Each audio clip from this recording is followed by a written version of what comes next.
Hey, how's it going, guys? Mr. Boss for the win here, and in today's Grand Theft Auto video, we're going to be talking about how free money has arrived for certain players in Grand Theft Auto Online because it is that time of the month, as well as talking about some expanded and enhanced standalone version details. So let's begin with the free money for players because remember, it's the beginning of May. It's also May 5th, so happy Cinco De Mayo for those of you guys celebrating that. But it is close enough to the beginning of the month, and PlayStation the other day put out this tweet. PlayStation Plus members get $1 million for the PS4 version of GTA Online every month until Grand Theft Auto 5 launches on PlayStation 5 later this year. Visit the PS Store directly before the end of the month to claim your bonus directly. So let's start with the free money thing first and how you go about doing that. For me, I just go to the PlayStation Store and I Google GT. And then by the time I got that, my $1 million bonus was at the top. If you have PlayStation Plus, you just download it, and then the next time you hop on the game, you'll have an extra $1 million waiting on you. And you guys can see that this is the one that is available for the month of May.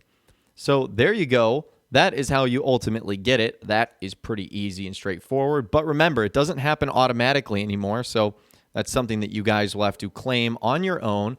And we also saw from PlayStation that it still looks like the PS5 version is on track to happen in the second half of this year. They called it later this year, but it looks like for now there's been no delay on the expanded and enhanced version. Now, I still think it would be nice if we got some details from Rockstar because we are literally approaching about a year since we were told this version of the game was going to be coming out on the next generation systems, PlayStation 5 and Xbox Series X. But at least this isn't anything negative, and we're still getting the free money associated with that bonus and with Rockstar's relationship with Sony. So there you go. That's the free money for players. Now, we have also heard from Rockstar Games insider Tez Funds 2 on a couple of interesting things and questions that players have asked him regarding the expanded and enhanced version of the game. So over the weekend, he ended up saying this. So the PlayStation 5 has sold in 7.8 million units as of March 31st, 2021. That's slightly more than what the PS4 sold in within the same time frame, 7.6 million units. And Sony is aiming for shipping more than 14.8 million PS5 units during its second financial year, planning to exceed the amount of units that the PlayStation 4 sold during the same financial year. At this point, the PlayStation 5 is outpacing the PS4 in terms of sales amidst the supply shortage, which is insane, as it leaves you to wonder how much more units could have sold if the shortage wasn't a thing. This begs the question of whether the supply shortage is really that big of a deal to affect or warrant a delay to the release schedule of the expanded and enhanced edition into early next year. So that isn't something I really thought about particularly here. I mean, I guess you need to consider all factors, the pandemic, the PlayStation 5 shortage, and that's a story I haven't followed too intently. I think this is affecting all technology, not just the PlayStation and gaming consoles. Things that use like computer chips and whatnot are all sort of in a shortage right now. Again, I don't know all the details and the business logistics behind that, but it wouldn't be shocking if Sony didn't have some sort of say here when it came to the expanded and enhanced version, considering they have this potentially very lucrative relationship with Rockstar. So maybe the expanded and enhanced version of the game is ready and Rockstar wants it to come out, but Sony is the one saying, no, guys, we can't have this come out yet. We need to have more people with PlayStation 5s. So I still think it's going to happen in 2021. I think it just might be a little bit later on in the year. People are saying like July or August. I think that's still a bit too early on. Now, as a bit of follow-up to that, someone said, did the 7.6 million PlayStation 4 sold delay the PS4 version of GTA 5 at that time? And he said, I don't think it was a concerning matter to start with. By the time the PS4 version was released, Sony had shipped 13.5 million units. At this pace, Sony is likely to hit similar numbers of PS5 units this holiday season. So overall, it shouldn't be a concern to Rockstar. Ding, ding, ding. I think there's your answer. I think Sony and Rockstar are both waiting for more people to have the PlayStation 5 and the Xbox Series X because that means more opportunities for players to just go ahead and jump in to the expanded and enhanced version of the game. So that, again, starting to make a lot of sense there. Now, some more follow-up to all of this. We heard from another person who said, I know it sounds silly, but But it's all these little things that add up to a level of frustration I've never felt from playing any other game. This is a AAA developer here. Why would I want to buy the game a third time and deal with 5 more years of incumbency and half you-know-what BS? Expanded and Enhanced will need to have a massive amount of highly demanded content, cars, weapons, properties, updates-wise, to get me to remotely considering buying it again. And he says, I get what you were saying, but most people would likely grab the standalone version, which would surely cost less than the base game, which sells at $30. Chances are it would sell at $10 and maybe with an introductory offer similar to Red Dead Online at $5 for 2 months. Heck, PS5 players would get it for free.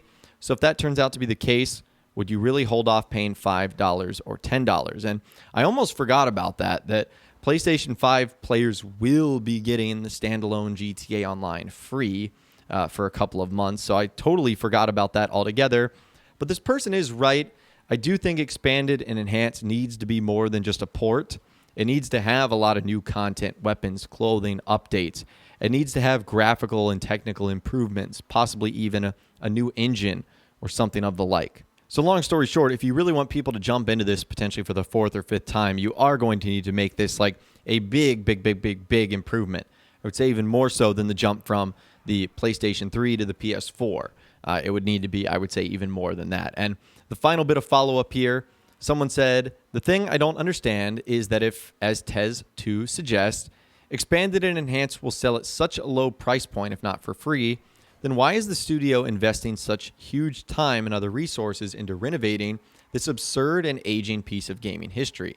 They risk turning it into some sort of vanity project, a folly to the past that pretty soon will get eclipsed by competitors. If only marginal improvements are going to be introduced, then why not just leave be the currently available version of GTA Online on next gen, and instead focus on all the efforts of the next title? And he says, from a financial viewpoint, I think it's what you would call the last squeeze. If Red Dead Online standalone brought in around 20,000 players, presumably new to the game on Steam, excluding other platforms, despite their performance, then it would make sense that GTA Online standalone would bring in even more players, also getting a little boost from the long-term players who will move over to Xbox and PC.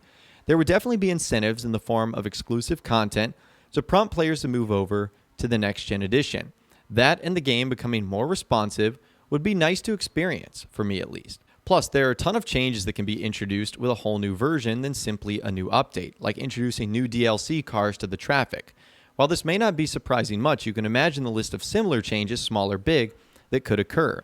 And I agree here that there are things Rockstar can do with a brand new version of the game that they just simply can't do with updates and DLC. So I really am excited to see what Rockstar has in store here and the things they'll be able to add to this expanded and enhanced version. The only thing I will say, as always, it would just be nice to hear from Rockstar if we did end up getting some actual information. Like, this is just, in my opinion, way too long to not hear about anything regarding the expanded and enhanced version of the game. But anyways, that's all the information that I've got for you guys in this video today. Hopefully you did enjoy. I'd love to hear from you guys in those comments down below. Let me know what you think about players, again, getting their free $1 million. And when do you think the expanded and enhanced version is going to release? And also, what do you think it is going to be like in terms of new content and things that Rockstar plan on adding? Let me know what you guys are thinking in those comments down below. I'd love to hear from you guys down there. If you guys did go on to enjoy this video, though, a like rating would, of course, be awesome. And be sure to subscribe to my YouTube channel if you are new. You want to stay up to date on all the latest GTA and Red Dead Redemption videos that I'm doing here on my channel. And be sure to ring that notification bell as well. Sometimes YouTube just doesn't work, and if you ring that bell, you'll always be guaranteed to be notified when new videos arrive. But of course, as always, guys, thank you all so much for watching. Take care, and I'll see you guys in the next video.